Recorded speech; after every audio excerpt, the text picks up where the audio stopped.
Hello everyone. कैसे हो आप सब। आज हम शुरू करेंगे क्लास 10th का चैप्टर 2 जिसका नाम है पॉलिनोमियल्स। तो पॉलिनोमियल्स में हम क्या क्या पढ़ेंगे? Degree of polynomial, linear polynomial, quadratic polynomial, cubic polynomials and how to find the roots of polynomial. तो सबसे पहले आपके पास क्या है? Degree of polynomial. तो आपके पास डिग्री ऑफ पॉलिनोमियल क्या होगा? कोई भी आपके पास पॉलिनोमियल है, जैसे यहाँ पे आपके पास एक पॉलिनोमियल गिवन है 4x+2। तो ये जो पॉलिनोमियल है आपके पास किस में है? x में। तो ये आपके पास x में पॉलिनोमियल है, तो आप क्या करोगे? यहाँ पे x की हाईएस्ट पावर देखोगे। तो हाईएस्ट पावर x की क्या है? यहाँ पे 1। तो आपके पास इस पॉलिनोमियल की डिग्री भी क्या होगी? 1। तो डिग्री ऑफ पॉलिनोमियल क्या होता है आपके पास? If p of x is a polynomial in x। आपके पास यहाँ पे बोला गया है कि p ऑफ x कोई पॉलिनोमियल है x में, और आपके पास x की जो भी हाईएस्ट डिग्री है पावर होगी, आपके पास जो भी x की हाईएस्ट पावर होगी यहाँ पे, वही क्या होगी आपके पास? Degree of polynomial. तो यहाँ पे सेकंड एग्जांपल ले लेते हैं। जैसे यहाँ पे है 2y² माइनस 3y+4। तो यहाँ पे आप देखो y की पावर क्या है? 1। यहाँ पे y की पावर क्या है? 2। तो इस पॉलिनोमियल, ये जो पॉलिनोमियल है आपके पास y में पॉलिनोमियल है। अब आप क्या करोगे? y की डिग्री देखो, यहाँ पे पावर देखोगे। पावर क्या होगी? यहाँ पे 1, यहाँ पे पावर क्या है? 2। तो जो आपके पास हाईएस्ट पावर होगी वही आपके पास क्या होगा? Degree of polynomial. तो यहाँ पे आपके पास हाईएस्ट पावर क्या है? y की 2। तो 2 ही आपके पास क्या होगा यहाँ पे? Degree of polynomial. तो यहाँ पे लिखा गया है this polynomial has a degree 2। अब यहाँ पे आपके पास क्या है? ये भी एक पॉलिनोमियल है, x में लिखा गया है। x की डिग्री यहाँ पे क्या है? 2। x की डिग्री, सॉरी डिग्री नहीं, पावर यहाँ पे x की क्या है? 1। यहाँ पे पावर क्या है? 2। यहाँ पे पावर क्या है? 3। हाईएस्ट पावर क्या है तीनों में? 3। तो ये 3 ही आपके पास क्या होगा? Degree of polynomial. तो ऐसे जो है आप किसी भी पॉलिनोमियल की डिग्री बता सकते हो। जैसे आपके पास यहाँ पे है, तो यहाँ पे जो ये जो पॉलिनोमियल लिखा गया है ये u में लिखा गया है। तो यहाँ पे जो u की पावर है वो आपके पास क्या है? यहाँ पे u की पावर 2, यहाँ पे u की पावर 2 है, यहाँ पे u की पावर 4 है, यहाँ पे u की पावर 6 है। तो आपके पास यहाँ पे जो u की पावर है वो डिफरेंट है, यहाँ पे 1 2 4 6। बट इनमें से जो हाईएस्ट पावर आपके पास होगी वही आपके पास क्या होगी? इस पॉलिनोमियल की डिग्री। तो इस पॉलिनोमियल की डिग्री क्या हो जाएगी आपके पास? 6, क्योंकि 6 क्या है आपके पास? एक हाईएस्ट पावर है। ठीक है। और पॉलिनोमियल जो है आपके पास, ऐसे पॉलिनोमियल जिनकी डिग्री 1 होती है उनको हम बोल देते हैं लीनियर पॉलिनोमियल। ठीक है। तो लीनियर पॉलिनोमियल क्या होंगे आपके पास? ऐसे पॉलिनोमियल जिनकी डिग्री क्या होगी? 1। तो a polynomial of degree 1 is called linear polynomial. तो एग्जांपल इसके देख लेते हैं। जैसे यहाँ पे लिखा है आपके पास 2x-3। तो x की डिग्री क्या है? यहाँ पे x की पावर 1 है, तो डिग्री भी क्या होगी? 1। हाईएस्ट पावर क्योंकि आपके पास 1 आ रही है, यहाँ पे भी हाई, आपके पास हाईएस्ट पावर 1 है, यहाँ पे y की पावर 1 है। तो हाईएस्ट जो पावर होगी वो 1 ही होगी, तो डिग्री भी क्या होगी? 1। तो ये सारे आपके पास क्या है? Linear polynomials. ठीक है। और अगर आपके पास डिग्री जो है 1 नहीं होगी, ज्यादा होगी, जैसे यहाँ पे आपके पास ये भी एक पॉलिनोमियल है, यहाँ पे x की पावर 1 है, यहाँ पे x की पावर 2 है, तो यहाँ पे जो डिग्री होगी वो 2 होगी, 1 नहीं है। तो इसको हम बोलेंगे आर नॉट लीनियर पॉलिनोमियल्स। ठीक है। ये तो थे आपके पास लीनियर पॉलिनोमियल। सेकंड आते हैं आपके पास क्वाड्रेटिक पॉलिनोमियल। तो क्वाड्रेटिक पॉलिनोमियल क्या क्या होता है आपके पास? ऐसे पॉलिनोमियल जिनकी डिग्री क्या होती है? 2। A polynomial of degree 2 is called quadratic polynomial. तो जो क्वाड्रेटिक क्वाड्रेट होता है, क्वाड्रेटिक जो आपके पास वर्ड है, ये एक वर्ड से बनाया है, क्वाड्रेट से, जिसका मतलब होता है स्क्वायर। तो आपके पास जो हाईएस्ट पावर होगी वो स्क्वायर होगी, 2 होगी। ठीक है। तो आपके पास जो ऐसे पॉलिनोमियल जिनमें आपके पास डिग्री 2 होती है उसको हम क्या बोल देते हैं? Quadratic polynomial. जैसे यहाँ पे देखो x की पावर 1 भी है, 2 भी है, लेकिन आपने क्या लेनी होती है डिग्री के लिए? हमेशा हाईएस्ट पावर। तो हाईएस्ट पावर क्या है यहाँ पे? 2। तो इसको हम क्या बोलेंगे यहाँ पे? Quadratic polynomial. यहाँ पे एक और एग्जांपल है y² - 2। तो यहाँ पे आपके पास y नहीं है, सिर्फ आपके पास क्या है? y²। तो हाईएस्ट पावर क्या है यहाँ पे? 2। तो आपके पास जो ये क्या बन गया, ये डिग्री क्या हो गई 2, तो इसको क्या बोलेंगे हम, क्वाड्रेटिक पॉलिनोमियल। तो क्वाड्रेटिक पॉलिनोमियल में आपके पास डिग्री क्या होगी 2। तो इसलिए इन पॉलिनोमियल को क्या बोलेंगे हम, क्वाड्रेटिक पॉलिनोमियल। थर्ड आपके पास आता है क्यूबिक पॉलिनोमियल। अब जो क्वाड्रेटिक पॉलिनोमियल है, जब भी हम लिखेंगे, इसकी एक फॉर्म होती है लिखने की क्वाड्रेटिक पॉलिनोमियल की। तो क्वाड्रेटिक पॉलिनोमियल एक्स में अगर हम लिख रहे हैं तो इस फॉर्म में लिखते हैं ए एक्स क्यू plus b x plus c. ये आपके पास क्या है, क्वाड्रेटिक पॉलिनोमियल की फॉर्म। ए, बी और सी ये तीनों क्या होंगे, रियल नंबर्स। और एक्स आपके पास क्या है, एक वेरिएबल। तो एक्स आपके पास क्या रहेगा यहाँ पे, वेरिएबल। और एबीसी क्या होंगे यहाँ पे, रियल नंबर। अब बी आपके पास 0 हो सकता है, सी भी आपके पास 0 हो सकता है, लेकिन क्वाड्रेटिक पॉलिनोमियल को बनाने के लिए ए कभी भी आपके पास क्या होगा, 0 नहीं होगा। क्योंकि अगर ए 0 बन गया तो ये आपके पास क्वाड्रेटिक पॉलिनोमियल रहा ही ना, फिर आपके पास क्या रह जाएगा, सिर्फ अगर ए 0 बन जाएगा तो बी एक्स प्लस सी। बी एक्स प्लस सी आपके पास इसकी पावर क्या होगी, 1। तो ये आपके पास एक लीनियर पॉलिनोमियल बन जाएगा। तो इसीलिए ए आपके पास कभी भी 0 नहीं हो सकता, बी 0 हो सकता है, सी भी 0 हो सकता है। थर्ड आपके पास आता है क्यूबिक पॉलिनोमियल। क्यूबिक पॉलिनोमियल क्या होता है आपके पास, ऐसा पॉलिनोमियल जिसकी डिग्री क्या होती है, 3। तो यहाँ पे ये जो पॉलिनोमियल जो आपके पास क्यूबिक पॉलिनोमियल होगा, इसकी डिग्री क्या होगी आपके पास, 3। तो इसके कुछ एग्जांपल्स देख लेते हैं। तो आपके पास यहाँ पे लिखा है 2 माइनस एक्स क्यूब। तो यहाँ पे x जो है इसकी आपके पास पावर क्या है, 3। तो हाईएस्ट पावर क्या होगी, 3। तो इसकी डिग्री भी क्या होगी आपके पास, 3। तो आपके पास जब भी कोई भी पॉलिनोमियल हो, उसकी आपके पास डिग्री 3 है, तो उसको हम क्यूबिक पॉलिनोमियल बोलेंगे। यहाँ पे आपके पास है 3 minus x cube plus x cube. यहाँ पे आपके पास x के जो पावर है वो है 2। यहाँ पे x की पावर 3 है, तो हाईएस्ट पावर क्या होगी आपके पास, 3। तो हाईएस्ट पावर अगर 3 है तो इसको हम क्या बोलेंगे, क्यूबिक पॉलिनोमियल। क्यूबिक पॉलिनोमियल आपका हो गया। आगे आपके पास बोला है कि जीरोस ऑफ पॉलिनोमियल क्या होता है। तो जीरोस ऑफ पॉलिनोमियल को हम एक एग्जांपल से समझेंगे, ठीक है। तो यहाँ पे जैसे बोला है, what is the value of p x. ठीक है, तो हम पहले पी ऑफ एक्स की वैल्यू निकालेंगे। कब निकालेंगे, at x is equal to -1।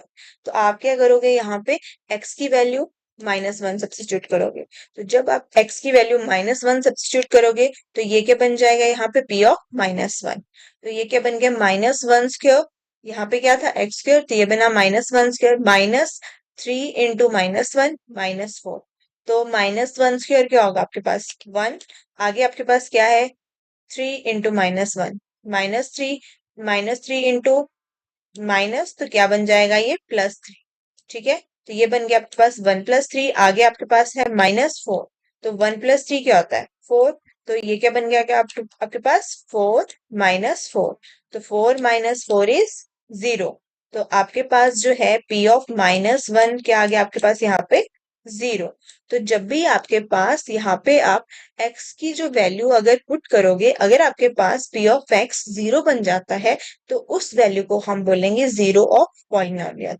ठीक है, जैसे हमने क्या किया, यहाँ पे x की वैल्यू -1 पुट की। ठीक है, तो यहाँ पे अगर आपने x की वैल्यू -1 पुट की, तो आपके पास जो पी ऑफ x था वो 0 बन गया। तो इसका मतलब आपके पास -1 जो था, इस पॉलिनोमियल का क्या है, एक 0 है, एक वैल्यू है। ठीक है, अब आगे एक दोबारा से एक और अनदर वैल्यू लेते हैं यहाँ पे, पी ऑफ 4। तो फिर क्या आपने क्या किया, यहाँ पे 4 वैल्यू पुट की, क्या बन गया, एक्स स्क्वायर था, 4 square -3 into x, 3 into 4, -4, 3 into 4 क्या होता है, 12। ठीक है, तो ये बन जाएगा आपके पास 12। 4 स्क्वायर इज 16, ये बनेगा आपके पास 16। अब आपके पास क्या बन गया, 16 -12 -4। ठीक है, तो ये 16 -12 बन जाएगा, +4 आगे है आपके पास -4। तो +4 -4 इज इक्वल टू 0। तो आपके पास क्या आ गया, p of 4 is equal to 0, which means 4 is also 0 of polynomial. ठीक है, तो ऐसे जो है आपके पास अगर वैल्यू, अगर यहाँ पे 2 पुट कर रहे हो तो आपके पास ये 0 नहीं बनेगा। ठीक है, क्यों नहीं बनेगा, यहाँ पे अब 2 पुट करने पर भी चेक कर लेते हैं। यहाँ पे क्या बनेगा, 2 स्क्वायर। 2 स्क्वायर क्या होता है आपके पास, 4। ये बन गया 4। आगे क्या है, माइनस, तो -2 इंटू 3। तो ये 2 into 3 is 6, आगे क्या है आपके पास -4। ठीक है, तो ये क्या, ये बना आपके पास 4 - 4 is 0, तो आपके पास क्या रह गया -6। तो जब आपने यहाँ पे x की वैल्यू 2 पुट की, तो आपके आपके पास क्या मिल रहा है -6। तो -6 तो 0 नहीं है, which means 2 is not zeros of this polynomial. तो आपके पास इस पॉलिनोमियल के जीरो क्या है, -1 और 4। ठीक है, तो इन दोनों को क्या बोलेंगे हम, जीरो ऑफ पॉलिनोमियल। तो आपके पास यहाँ पे क्या बना, p of -1 is equal to 0, p of 4 is equal to 0, which means -1 and 4 are zeros of quadratic polynomial। ये एक quadratic polynomial है, तो इसलिए ये इसके zeros आ गए। ठीक है, तो वैसे ही अगर आपके पास 4 और -1 की जगह कोई रियल नंबर k होगा, ठीक है, तो उसको हम उस रियल नंबर k को भी क्या बोलेंगे, zeros of polynomial if p of k is equal to 0। ये तभी हो सकता है अगर हम k को यहाँ पे p of x में सब्स्टिट्यूट करें, तो आपके पास p of k 0 आएगा, तभी ये आपके पास जीरोस ऑफ पॉलिनोमियल कहलाएगा। ठीक है, आगे आपके पास जो है यहाँ पे बोला गया है लीनियर पॉलिनोमियल की जीरो जो है हम कैसे फाइंड आउट करते हैं। तो आपके पास लीनियर पॉलिनोमियल किस फॉर्म में लिखा जाता है, ax प्लस बी में। तो ये जो है आपके पास लीनियर पॉलिनोमियल की फॉर्म है। जैसे क्वाड्रेटिक पॉलिनोमियल की फॉर्म होती है, वैसे ही लीनियर पॉलिनोमियल की फॉर्म होती है। ठीक है, तो अगर आपने यहाँ पे जीरोस ऑफ लीनियर पॉलिनोमियल, जैसे आपके पास बोला है यहाँ पे 2x ये दिया है, जैसे यहाँ पे ये भी एक लीनियर है 2k+3। तो अगर आपने डायरेक्ट यहाँ से निकालनी हो वैल्यू, तो आप कैसे निकालोगे, अब यहाँ पे है 2k+3, a क्या हो जाएगा यहाँ पे 2, b क्या हो जाएगा 3। तो आपके पास जो जीरो निकालने के लिए फॉर्मूला होता है वो होता है माइनस ऑफ कांस्टेंट टर्म। अब कांस्टेंट टर्म क्या है इसमें, 3। ठीक है, तो आप क्या करोगे, minus of constant term divided by coefficient of x। तो आपके पास यहाँ पे अगर मैं k लूंगी तो कोफिशिएंट ऑफ k। ठीक है, तो ये जो था ये तो इसीलिए बताया क्योंकि यहाँ पे ये जीरो थी, k जो था इसमें इसका जीरो था, तो जैसे यहाँ पे है। ठीक है, तो आपके पास क्या हो जाएगा, minus of constant term divided by coefficient of x। तो डायरेक्ट आपके पास क्या आ जाएगी यहाँ पे x की value, minus of constant term क्या बन जाएगा, -3 डिवाइडेड बाय क्या हो जाएगा, कोफिशिएंट ऑफ x। तो x का कोफिशिएंट क्या है 2। तो आपको ये जो है इज इक्वल टू 0 करके वैल्यू निकालने की कोई जरूरत नहीं है, आप डायरेक्ट जो है यहाँ से जीरोस ऑफ पॉलिनोमियल जो है निकाल सकते हो। तो आपके पास जीरो ऑफ लीनियर पॉलिनोमियल जो है कैसे निकलेगा यहाँ पे, तो यहाँ पे constant term divided by coefficient of x, constant term के साथ यहाँ पे नेगेटिव लगेगा। तो ये जो था आपके पास formula to find the series of linear polynomial. आगे आपके पास जो है कुछ ग्राफ वाले क्वेश्चन है, इससे आपने बताना है कि जो आपके पास पॉलिनोमियल होगा उसके कितने जीरोस हैं। ठीक है, तो ये आपके पास जो है आगे कुछ क्वेश्चंस एक्सरसाइज के कुछ क्वेश्चन भी हैं, जैसे यहाँ पे बोला गया। ठीक है, अब मान लो आपके पास जो एक पॉलिनोमियल है वो बोला गया है y is equal to p of x। ठीक है, तो आपके पास जो पॉलिनोमियल है वो है p ऑफ x, आपने इसकी जीरोस बतानी है। अब जीरोस कैसे बताओगे, ग्राफ के थ्रू। ठीक है, तो आप क्या करोगे, यहाँ पे ये है आपके पास y एक्सिस, ये है आपके पास x एक्सिस। ठीक है, तो अब आप यहाँ पे देखोगे ये जो आपके पास ग्राफ बन रहा है, ग्राफ ये वाला बन रहा है आपके पास। ठीक है, तो ये ग्राफ जो है x एक्सिस को कितने पॉइंट्स पे टच कर रहा है, सिर्फ x एक्सिस को, क्योंकि आपके पास y is equal to p of x। आप p ऑफ x का देखोगे यहाँ पे पॉइंट, p ऑफ x की जीरोस आनी चाहिए। तो आपके पास कितने पॉइंट पे कट कर रहा है, ये 1 पॉइंट 2 पॉइंट। तो इस ग्राफ में आपके पास कितने जीरोस होंगे पॉलिनोमियल p ऑफ x के, 2। तो आप यहाँ पे बोलोगे जीरोस ऑफ पॉलिनोमियल आर 2। अब यहाँ पे भी आप देख लो कि x एक्सिस को कितने पॉइंट पे टच कर रहा है, 1 2। तो जीरोस ऑफ पॉलिनोमियल कितने हो जाएंगे आपके पास यहाँ पे 2। अब यहाँ पे जो है आपके पास ये ग्राफ एक ही पॉइंट पे टच कर रहा है, तो आपके पास जो है जीरोस ऑफ पॉलिनोमियल कितना होगा, 1। यहाँ पे एक ही पॉइंट पे टच कर रहा है, तो यहाँ पे भी जीरोस ऑफ पॉलिनोमियल 1। अब y एक्सिस को नहीं देखोगे कि y एक्सिस को कितने पॉइंट पे टच, तो ये y एक्सिस को भी कर रहा है, लेकिन ये आप इंक्लूड नहीं करोगे। ठीक है, तो ये आपने इंक्लूड नहीं करना है, सिर्फ आप इसी को इंक्लूड करोगे। ठीक है, तो आपके पास यहाँ पे जो x कोऑर्डिनेट थे, coordinate of a is only zero of polynomials. ठीक है, तो आपके पास जो आएगा x एक्सिस जहां पे टच करेंगे वही। अब जैसे यहाँ पे है, यहाँ पे एक्स एक्सिस को टच नहीं कर रहा है, ठीक है, लिखा भी गया है यहाँ पे the graph is either completely above the x axis, ठीक है, so it does not cut the x axis at any points. इसका मतलब है आपके पास यहाँ पे जो जीरोस आए वो आपके पास number of zeros are zero. तो नंबर ऑफ जीरोस यहाँ पे जीरो है, यहाँ पे भी टच नहीं कर रहा, तो number of zeros are zero. यहाँ पे सिर्फ आपके पास एक भी यहाँ पे जो है जीरो जो है आपके पास पॉलिनोमियल के नंबर आएंगे यहाँ पे, जीरो जो आपका निकलेगा रिलेशन, तो वो अब एक्सरसाइज 2.1 है आपके पास। फर्स्ट क्वेश्चन है, बोला गया the graph of y is equal to p of x. आपके पास जो ग्राफ दिया है वो y is equal to p of x है, ठीक है। तो आपके पास कुछ फिगर्स दे रखी है, आपने यहाँ पे बताना है find the number of zeros of P of x, ठीक है। इन ईच केस आपने यहाँ पे नंबर ऑफ जीरोस बतानी है हर एक केस में, ठीक है। तो आप कैसे बताओगे पी ऑफ एक्स की नंबर ऑफ जीरोस? अब आप चेक करोगे यहाँ पे ये एक्स एक्सिस को कितने पॉइंट पे टच कर रहा है, ठीक है।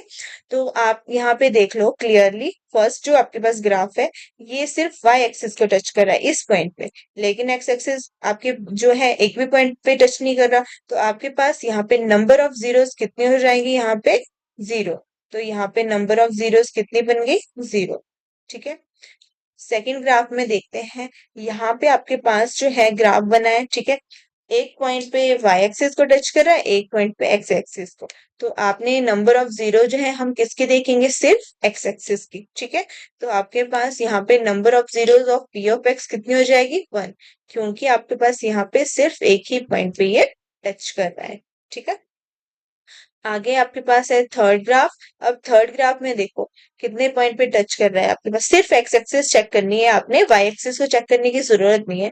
तो 1 पॉइंट, ठीक है, यहाँ पे टच कर रहा है, सेकंड पॉइंट यहाँ पे है, थर्ड पॉइंट यहाँ पे है।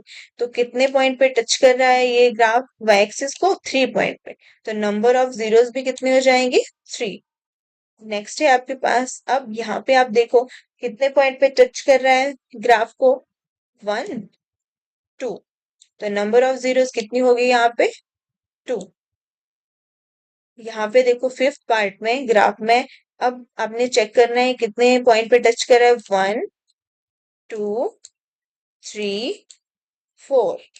4 पॉइंट पे टच कर रहा है, तो आपके पास नंबर ऑफ जीरोस भी कितने हो जाएंगे? 4। आगे है आपके पास लास्ट पार्ट। अब इसमें भी आप वही चेक करोगे कितने पॉइंट पे टच कर रहा है? 1, यहाँ पे भी टच हो रहा है, चाहे थोड़ा सा ही हो रहा है लेकिन टच हो रहा है। पूरी लाइन आगे क्रॉस तो नहीं कर रही, लेकिन आपके पास जो है एक्स एक्सिस को टच कर रहा है। 2, तो इसीलिए हम इसको भी इंक्लूड करेंगे। 1.2 एंड 3, तो 3 पॉइंट पे ये टच कर रहा है, तो आपके पास जो है नंबर ऑफ जीरोस भी कितनी होगी यहाँ पे? 3। तो ऐसे जो है आप ग्राफ के थ्रू भी number of zeros find out कर सकते हो। तो ये थी आपके पास एक्सरसाइज 2.1। आगे हम करेंगे एक्सरसाइज 2.2। आज के लिए बस इतना ही, मिलते हैं अगली वीडियो के साथ।